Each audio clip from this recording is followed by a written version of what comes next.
How would you say what you were in the Navy? Nuclear mechanic. You were a nuclear mechanic. Yeah, I was a nuke mechanic on board a sub and a diver. Booyah.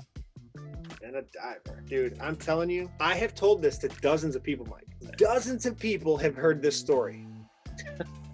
And you might not remember it because you no doubt have CTE or something from all these, from how much you hold your breath.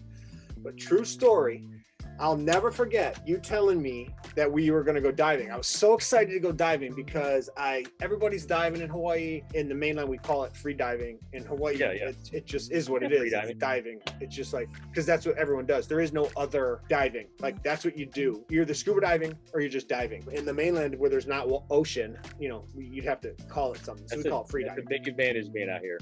Yeah, for sure. Warm waters. So you're like, let's go out. So we put our snorkel masks on and we're just swimming out. And you're like, I'm gonna go look in some, you're like, let's go look for some fish. So I'm like, all right, let's look for some fish. So I stick my face in the water to look for fish. Because that's what anyone else does. Or maybe you go down like 3 feet just under and you swim and you keep your face down, hold your breath, and you come up, clear your snorkel. That's snorkeling. That's what diving is for 90% of all humans in the world. And then I hadn't really been exposed to this yet. Like, I hadn't met Jason Patterson. I hadn't gone out there with Dave Kahele and all these guys. Right. I stick my face in the water, look at fish. And I just see you like pushing down. I see your stupid little feet just disappear and get smaller. And you're just getting so small. And I'm like, dude, I'm like, oh, that's what he meant. So let me see. Dive. I'm like, I'm going to do what he did. And it looks like it's 10 feet or something. So I'm like, I can do that. I put my feet on the bottom of 10-foot pools before. I'm like, 10 feet, not a big deal. Hold my breath. I go down. First of all, I can't get down. I think it's because I had too much air in my lungs. I was like a balloon trying to pull a balloon underwater because I took a big breath. And I'm trying to get down. It's going really slow. And meanwhile, you're disappearing. You're getting so small. And at a certain point, I'm like, I can't do this anymore. I'm going to die. So I turn back up and I kick with all my might and I let out this big breath when I get out. I'm half panicked. And I stick my face back down in the water to look, and you're still going down. That's what I remember. I remember coming back up and looking down, and you're still going down. So I start panicking a little bit because I'm like, he's got to come up. And I know what that just did to my lungs.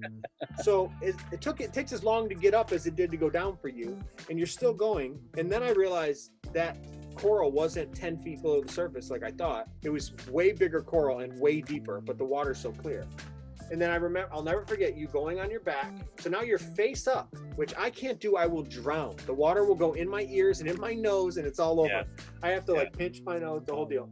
And I see you and you wave to me, and then you pulled yourself like you grabbed a rock and you pulled yourself into a cave and your feet disappeared. And like you went in the rock. And I was out of breath again from looking at you because I wasn't using my snorkel because I was like, hadn't figured that out yet. Come up for a breath and I go back down and you're still under the rock. And at this point, I'm looking for lifeguards. I'm like looking around like someone's going to have to get this guy.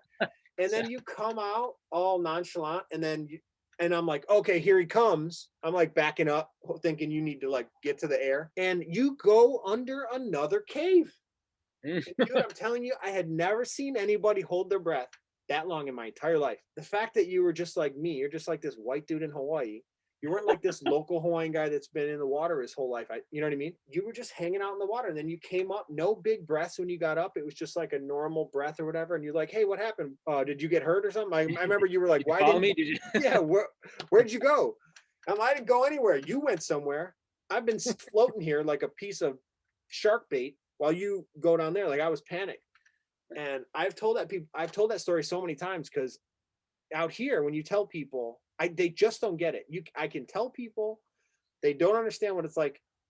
First of all, the ocean is different than any pool you've ever been in. Completely different. There's a lot going through your head too, especially if you didn't grow up in the ocean. And then you don't really know how long 2 minutes is until you can't breathe for 2 minutes. Yeah. The panic that set in, I'm not a panicky guy. I don't have anxiety. Like I don't have panic attacks. Like I've held my breath before for like a minute in the pool with my head under the water while my kids counted out loud. You know what I mean? Right. Yeah. And towards the end, you start panicking. And you were under, I don't know how long. I don't remember how long, but I remember it was like minutes. At least 2 minutes. Yeah, it probably was maybe a minute, if the, and maybe a little bit longer. Probably in pretty good shape back then. Is that So something you practiced? yes and no. I mean, like when I was in dive school, we would practice like your breath hold. So you would, if you're sitting there, you could anybody could practice it. You're sitting there watching TV and a commercial goes on, you can just time yourself.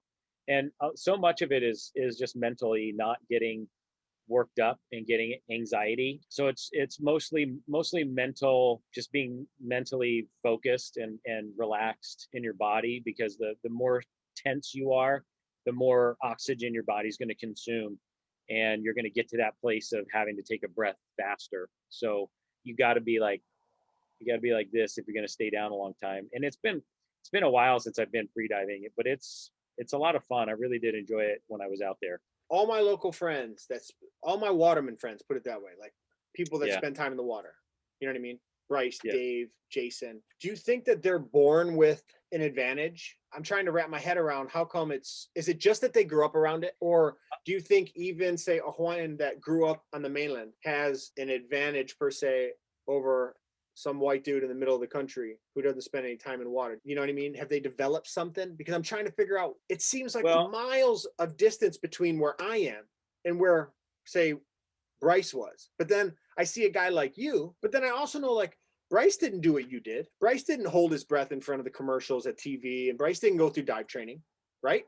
But I promise you, Bryce can go down for a couple minutes. there's I mean, you grow up definitely growing up here is great. I mean, my kids get in the ocean and they're familiar with it. So Right. that aspect of just doing something you're familiar with, you have a lot of experience with, in that regard, yeah, it's just a familiarity with it. And they have that advantage in terms like that. Part of the anxiety, like when you're in dive school, is if you never have any experience with scuba diving and this is your first time in, everything is new getting thrown at you, and that's possibly going to build and Right. lead to you tapping out or whatever. So you credit it But to the 1,000 dives you've been on. no, I mean, that certainly had something to do with it, but I love it.